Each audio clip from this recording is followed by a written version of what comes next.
बिस्मिल्लाहिर्रहमानिर्रहीम। अस्सलाम वालेकुम स्टूडेंट्स। लास्ट टाइम हम लोगों ने exercise number 4.4 about 3 cube root of unity and 4 fourth roots of unity के हवाले से बात कंप्लीट कर ली थी। अच्छा बच्चों, आज जो टॉपिक हम लोग स्टार्ट करने जा रहे हैं, this is one of the most मैं समझता हूँ इंटरेस्टिंग टॉपिक, क्योंकि 10th क्लास में रिमाइंडर थ्योरम और फैक्टर थ्योरम के बारे में आपने सुना होगा। तो हम यहाँ पे जस्ट रिमाइंडर थ्योरम और फैक्टर थ्योरम जो है बच्चों उससे रिलेटेड जो क्वेश्चन सॉल्व करेंगे, और प्लस पूरी एक्सरसाइज के अंदर 3 टॉपिक होंगे, जिसमें एक रिमाइंडर थ्योरम पे बात की जाएगी, सेकंड वन जो है ये फैक्टर थ्योरम होगा, और थर्ड वन जो है that is synthetic division. I think आपको इससे पहले इन तीनों टॉपिक्स का ज्यादा ना सही लेकिन 50% आइडिया जरूर है। तो जो आपके माइंड में है उसको आप रिफ्रेश करेंगे, और जो मैं चीज़ आपको बताने जा रहा हूँ उसको आप लोगों ने समझना है। तो मेरे ख्याल में ये तीनों चीज़ें आपकी बासानी क्लियर हो जाएंगी, और ज़्यादा से ज़्यादा 3 दिन के अंदर ये आपकी एक्सरसाइज तीनों टॉपिक से कंप्लीट हो जाएगी। आई थिंक वर्किंग डे में आज और कल का दिन होगा, तो अगर हम लोग हिम्मत करें तो फिर इसको कंप्लीट भी कर सकते हैं, ताकि ईद के बाद हम लोग स्टार्ट कर सकें नेक्स्ट एक्सरसाइज से। वो नहीं तो हमारा अगर एक आध टॉपिक सिंथेटिक डिवीजन से रिलेटेड रह गया तो डजेंट मैटर, जो कुछ आपको पढ़ाया जा रहा है, जितना आपको वक्त दिया जा रहा है इस तरह के माहौल में, तो उसको आप लोग एडजस्ट करें। तो जी बेटा, हम बात करते हैं रिमाइंडर थ्योरम के हवाले से।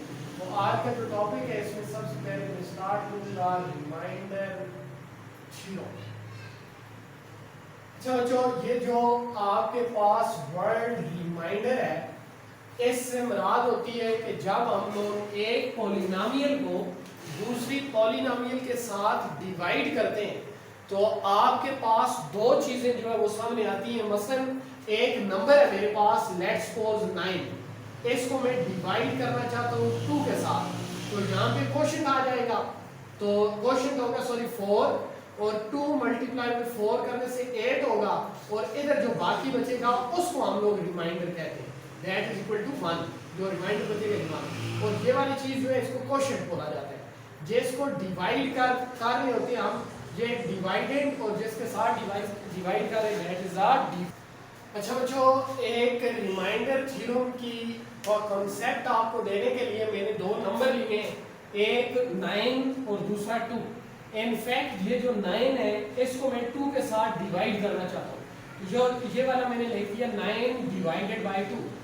जिसको डिवाइड कर रहे हैं इसको एक हम लोग फंक्शन रख लेते हैं, इसे दैट इज f, जिसके साथ डिवाइड कर रहे हैं दैट इज d, और जो आपके पास क्वोशिएंट आ रहा है दैट इज 4, और जो रिमाइंडर आ रहा है दैट इज r। तो अब यहाँ पे देखें, ये एक डिवीजन एल्गोरिथम बन जाती है, f is equal to d multiply r plus 1। ये इक्वेशन हमेशा जब भी आप लोग डिवाइड करते हैं तो इस तरह से रिलेशन हमारे सामने आता है, डिवाइड होने वाले नंबर का, डिवाइड करने वाले नंबर का, क्वोशिएंट का और रिमाइंडर का। तो मसलन आपने 9 को डिवाइड किया था 2 के साथ, मल्टीप्लाई में जो क्वोशिएंट आया वो 4 है, और जो बाकी बचा वो 1। तो अब आप लोग देख सकते हैं 2 मल्टीप्लाई में 4 दैट इज 8, और प्लस 1 किया तो दैट इज 9। तो अब रिमाइंडर थ्योरम, ये तो आपको जैसे मैंने एक स्केच दे दिया कि रिमाइंडर थ्योरम नंबर पे भी इसी तरह अप्लाई होता है। तो अगर यहाँ पे अब चले, रिमाइंडर थ्योरम ज़्यादा लंबी चौड़ी बात हो जाएगी, हम ये करते हैं कि इस तरह की एक पॉलिनोमियल सेट करेंगे, उसको एक लीनियर पॉलिनोमियल के साथ डिवाइड करेंगे, इधर क्वोशिएंट आएगा इधर रिमाइंडर आएगा, और इस तरह का ये रिलेशन होगा हमारे पास। तो अब रिमाइंडर थ्योरम की स्टेटमेंट और इससे रिलेटेड शॉर्ट सा प्रूफ आप लोग देख लें। आज नेट भी कोई थोड़ा सा मसला कर रहा है, तो इसको भी मद्देनजर रखते हुए हम बात को शॉर्ट करेंगे, ताकि जो कुछ करना हमें जल्दी करना है। तो इफ अ पॉलिनोमियल से f of x of degree n is greater than or equal to 1। एक पॉलिनोमियल आपके पास जिसकी डिग्री n है, और डिग्री जो है वो या 1 होगी या 1 से ग्रेटर होगी। तो इसको आप लोग n इज इसमें n क्या चीज है, n is a non negative n is a non-negative integer. n is a non-negative integer is divided by a linear polynomial होगी that is of the form x minus a. इसको आप किसके साथ divide करेंगे? x minus a के साथ. तो divide करते जाओगे till no x term, x वाली जो टर्म है वो till no x term exist in the remainder, exist in the remainder. Till no x term exist in the remainder. Then अगर ऐसा होगा तो then f of a is remainder. तो तब f of a जो है that is the remainder. Remainder theorem ये कहता है कि अगर आप एक नंबर को डिवाइड करते हैं दूसरे एक पॉलिनोमियल को दूसरी पॉलिनोमियल के साथ, तो आपके पास तब तक आप डिवाइड करते जाएंगे जब तक रिमाइंडर में कोई x वाली टर्म ना हो. तो ये कहलाएगा प्रोसेस लॉन्ग डिवीजन का. और अगर आप रिमाइंडर में करना चाहते हैं तो लॉन्ग डिवीजन से बेहतर है कि आप जस्ट f ऑफ a निकालें. f ऑफ a जो होगा दैट इज द रिमाइंडर. तो इसके हवाले से मैं आपको कोशिश करता हूं समझाने की बात. तो आप प्रूफ लिखें और प्रूफ के अंदर आप सपोज वी डिवाइड, फर्ज किया हम डिवाइड करते हैं, suppose we divide f of x by x minus a. हम f of x को डिवाइड करते हैं x minus a के साथ. then there exist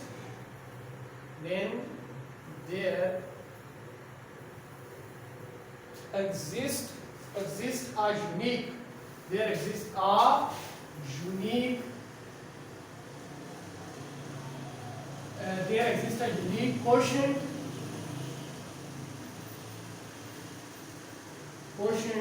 that is equal to, say इस quotient को मैं q of x रख लेता हूँ and remainder.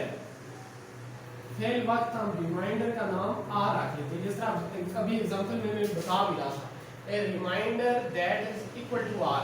रिमाइंडर उस वक्त आपको मिलेगा जब x वाली टर्म खत्म हो जाएगी. क्वेश्चन में तो x आएगा, रिमाइंडर में जब तक x खत्म नहीं होगा आप डिवाइड का सिलसिला जारी रखेंगे. यूं ही x खत्म होगा तो फ्री फ्रॉम x जो टर्म आएगी दैट इज रिमाइंडर. इसलिए इसके साथ हमने x नहीं लिखा. तो रिमाइंडर और सच दैट, और इनका आपस में अब रिलेशन क्या होगा कि इसका f of x का x minus a का क्वोशिएंट का और साथ में रिमाइंडर. तो ये आपके पास हो जाएगा इज इक्वल टू r. तो f of x जो होगा बच्चों ये इक्वल टू होगा d of x इनफैक्ट होगा x minus a. तो इसको आप लोग चले ये पर्टिकुलर केस के लिए हमेशा इस तरह के नंबर यानी लीनियर पॉलिनोमियल के साथ डिवाइड होगा. इसलिए यहाँ पे d of x के जगह मैंने यहाँ पे x minus a लिख दिया है. तो f of x is equal to x minus a. आगे आपके पास होगा q of x और प्लस क्या चीज बनेगी r बनेगा.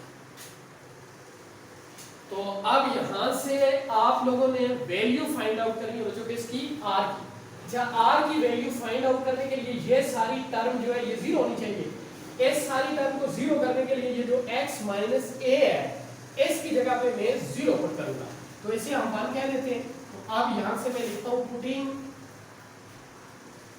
x minus a is equal to 0. This implies that x is equal to a in equation 1. अब आपके पास जो इक्वेशन 1 है इसमें x की जगह पे a पुट कर दें. तो इधर x की जगह पे थ्रू आउट a पुट करेंगे तो ये होगा f of x की जगह पे a that is equal to a minus a.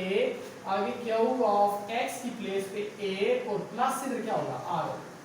तो अब ये आपके पास f of a that is equal to a minus a that is 0 0 multiply by q of a. ये सारे का सारा 0 होगा और प्लस क्या आ जाएगा r आ जाएगा.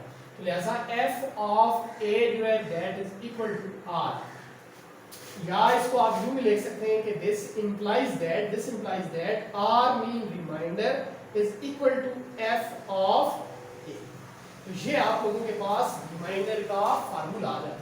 तो इसमें आप गौर करें कि बहुत ही आसान काम है। एक लॉन्ग डिवीजन मेथड होता है और एक शॉर्टकट मेथड है जिसे रिमाइंडर थ्योरम कहते हैं, उसकी मदद से रिमाइंडर निकालना। एफ ऑफ एक्स को आप डिवाइड कर रहे हैं एक्स माइनस ए के साथ, जिसके साथ डिवाइड कर रहे हैं उसको इक्वल टू 0 पुट करें, वहां से जो x की वैल्यू आएगी उसको f ऑफ x में पुट कर दें और उससे जो आंसर आएगा उसे आप रिमाइंडर मान लें। तो आई थिंक ये चीज आपकी समझ में आ चुकी है। तो अब इससे रिलेटेड अब फैक्टर थ्योरम को देख लेते हैं। ये टू वे ट्रैफिक है, यानी आप इधर भी जा सकते हो, उधर से इधर भी जा सकते हो। तो अब यहाँ से आप नीलम से आगे मुजफ्फराबाद, यहाँ पे स्लाइडिंग होगी, आप इधर से उधर नहीं जा सकते, फिर लेसवा उधर से घूम के जाए तो और आपके पास भी रास्ता है। अगर एक ही रास्ता होता है तुम्हारे लिए तो इस तरह का काम बहुत कम होता है। तो if and only if condition है। तो सपोज, अब यहाँ पे सपोज कर देते हैं इसके प्रूफ में। सपोज फैक्टर थ्योरम में बल्कि ये स्टेटमेंट आपके सामने मैंने रखी, सपोज g ऑफ x जो है दैट इज द क्वोशिएंट, बल्कि हम g ऑफ x के बजाय अगर a की भी रख लेता हूं q of x। Suppose q of x is the quotient,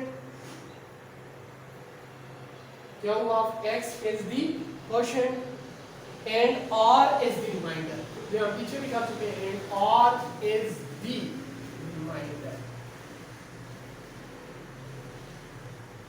Let's suppose q of x is the quotient and r is the remainder when a polynomial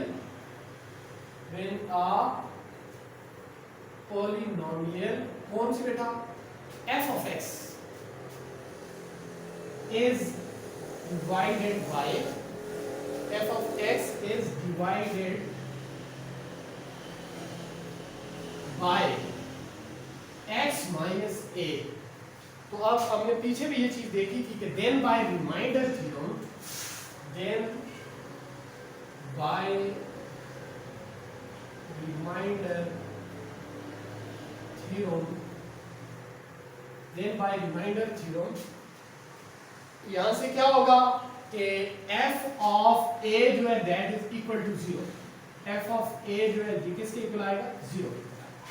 तो सिंस जब आपने ये डिवीजन का अमल करना है f ऑफ x जो है ये इक्वल टू होगा हमारे पास यहाँ पे x माइनस a मल्टीप्लाई में q ऑफ x और प्लस क्या r।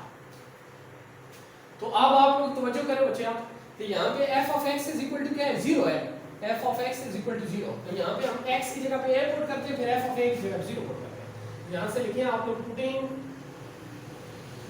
x is equal to a, इसको मैं 1 कह देता हूँ, इसको मैं 2 कह देता हूँ। f of x is equal to a in equation 2 put करेंगे। f of x की जगह पे a आ गया तो ये a माइनस a, आगे q ऑफ x की जगह पे क्या होगा a होगा और प्लस आगे क्या आ जाएगा r।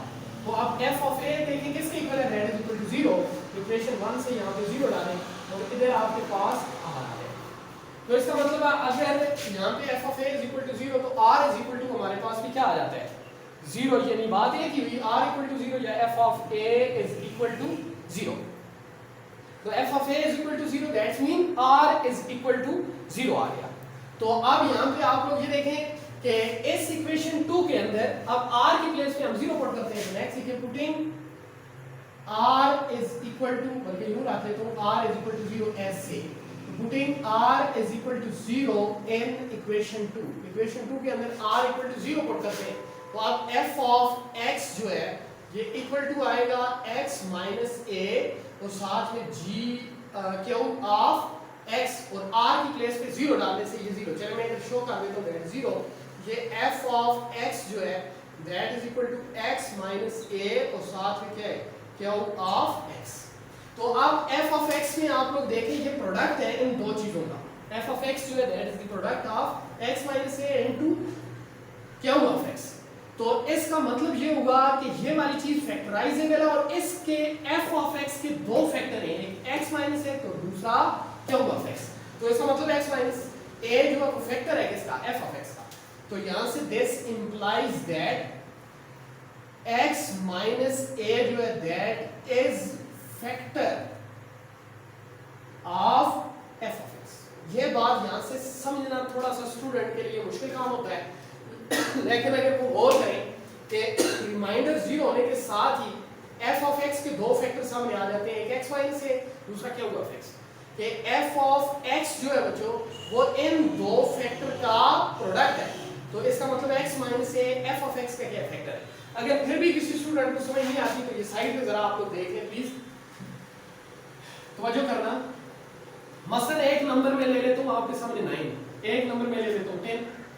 अब 10 को मैं फैक्टराइज करता हूँ तो इसे मैं लिखूंगा 2 मल्टीप्लाई बाय 5 और प्लस 0, क्योंकि रिमाइंडर 0 होगा, 2 मल्टीप्लाई 5 करने से 10 आ जाता है। अब जब कि आपके सामने मैंने रख दिया क्या 9, अब 9 को फैक्टराइज करने के लिए अब आप लोग अगर 2 से स्टार्ट लेते हैं, मैं चेक करना चाहता हूँ कि क्या 2 जो है ये 10 का फैक्टर है कि नहीं, तो 2 यस 10 का फैक्टर है, क्योंकि 10 is equal to 2 multiply by 5। अब मैं देखना चाहता हूँ कि क्या 9 का 2 फैक्टर है, तो 9 का 2 फैक्टर नहीं है, क्यों, 2 मल्टीप्लाई बाय कोई भी नंबर करें तो आप 9 हासिल नहीं कर सकते। तो अगर मैं 2 मल्टीप्लाई बाय 4 करता हूँ तो ये सिर्फ आपको 8 तक ले जाएगा, 2 multiply by 4 that is equal to 8, और इसमें प्लस आपको r मीन 1 करना पड़ेगा। चलिए इधर प्लस हम 0 कर दें, तो आप देखें वो नंबर जो है वो फैक्टर हो जाएगा उसका अगर रिमाइंडर क्या हो 0, तो इधर रिमाइंडर 0 आ रहा है, इसका मतलब 2 जो है वो 10 का फैक्टर है और 5 भी 10 का फैक्टर है। अब 2 जो है ये 9 का फैक्टर नहीं है, बिकॉज़ रिमाइंडर इसके साथ लिखा हुआ है, 4 जो है ये भी 9 का फैक्टर नहीं है, because there is a remainder. तो बस सिंपल सी बात ये है बच्चों कि अगर f of a equal to 0 हम लोग करते हैं इसके अंदर, तो r इक्वल टू 0 आ जाता है, r इक्वल टू 0 करने से इस इक्वेशन के अंदर f ऑफ x इन्हीं दो का फैक्टर बचता है, तो यहां से हम कह सकते हैं x minus a is factor of f of x, जो कि बिल्कुल आसान सी बात होगी।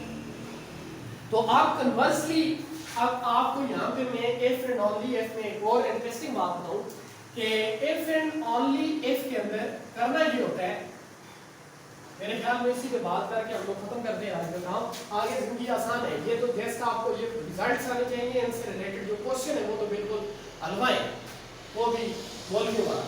तो इसमें आप लोग ये चीज देखें, the polynomial x minus a factor of f of x if and only if f of a is equal to 0। तो यहाँ पे पहले if and only if ये वाली चीज जो होती है ना बच्चा, इससे पहले आपको ये करना होता है कि या तो आप इस चीज को सपोज करते हैं या इस चीज को सपोज करते हैं। अगर फर्ज किया मैं इसको सपोज करता हूँ यहाँ तक, तो प्रूव मुझे ये करना पड़ेगा, और इसको अगर मैं सपोज करता हूँ तो प्रूव मुझे ये करना पड़ेगा। तो अब नेक्स्ट एक वर्ड होता है कन्वर्सली, वो था डायरेक्ट, ये कन्वर्सली। कन्वर्सली का मतलब होता है ये डायरेक्ट कंडीशन, ये उसका इनवर्स कन्वर्स कंडीशन। ये कन्वर्सली, कन्वर्सली से मुराद पहले हमने यहाँ पे किस चीज को सपोज किया था, पहले हमने सपोज किया था यहाँ पे कि हमारे पास x इक्वल टू a जो है वो उसका सॉल्यूशन एक तरह से होगा, या हमने पहले सपोज किया था यहाँ पे आपके सामने सपोज किया होगा x is the quotient and r is the remainder, then a polynomial f of x is divided by x minus a, then the remainder f of a is equal to हमारे पास क्या होगा 0 का। तो पहले हमने यहाँ पे ये किया था कि f of a equal to 0 suppose किया था, और प्रूफ लास्ट पे क्या किया x minus a फैक्टर। पहले इधर f of a is equal to 0 मैंने सपोज किया था और x minus a को फैक्टर प्रूव किया था। अब हम क्या करेंगे, अब हम x minus a को फैक्टर मानेंगे और f of a equal to 0 prove करेंगे। अब नेक्स्ट कन्वर्सली में आप लिखिए सपोज, अब इधर से उलट ऊपर x minus a is factor, suppose f of x x minus a is factor, suppose x minus a is factor of f of x। हमने ये मान लिया कि x minus a जो है ये क्या है, फैक्टर है किसका, f of x का। तो then यहाँ पे f of x जो है ये फैक्टर है किसका, x माइनस a जो है ये फैक्टर है f of x का। तो देन सिंपल कहना चाहिए मुझे r is equal to 0। तो then from f of x is equal to x minus a, आगे होगा क्या होगा of x और plus r must be equal to 0। देखिए x माइनस a अगर फैक्टर है f of x का, यानी f of x के अगर ये दो फैक्टर हैं तो फिर रिमाइंडर की वैल्यू 0 होनी चाहिए। क्यों, अगर रिमाइंडर 0 नहीं होगा तो x माइनस ए और q ऑफ x भी और f ऑफ x के फैक्टर नहीं है। अब हम कह रहे हैं x माइनस ए फैक्टर, लिहाजा r की वैल्यू क्या असाइन की जाएगी 0। तो r इज इक्वल टू 0, तो this implies that f of a is equal to 0, या r f of a is equal to 0, because r is equal to f of a। r और f of a की एक value होती है, चूंकि f of a he use होता है r की वैल्यू फाइंड आउट करने में हमारी हेल्प करता है। तो f of a equal to 0, that means r is equal to 0। When r is equal to 0, it means x minus a is factor। If x minus a is factor, it means r is equal to 0। बस simple बात, अगर r 0 है तो x minus a factor है, और अगर r 0 नहीं है तो x minus a फैक्टर नहीं है, और अगर x minus a फैक्टर है तो r equal to 0 है। that's it। यानी ये कंडीशन बन गई है बच्चा, x minus a is factor, मुझे करना है x minus a is factor if and only if r is equal to 0। यानी if this is a factor then r is equal to 0। यानी अगर ये चीज होगी तो this implies that r is equal to 0। अब इस तरह से चलते हैं तो when r is equal to 0 it means x minus a is factor। तो ये if and only if condition से आई थिंक आपको फैक्टर थ्योरम और रिमाइंडर थ्योरम जो है बच्चा, या अब आपको रिमाइंड हो जानी चाहिए, आपको याद हो जानी चाहिए। तो कल इंशाअल्लाह हम फैक्टर थ्योरम और रिमाइंडर थ्योरम से रिलेटेड जो क्वेश्चन होंगे हमारे पास उन्हें सॉल्व करेंगे। तो कल के काम में हम फैक्टर और रिमाइंडर को क्लियर कर देंगे, लेकिन आपका रह जाएगा काम किससे रिलेटेड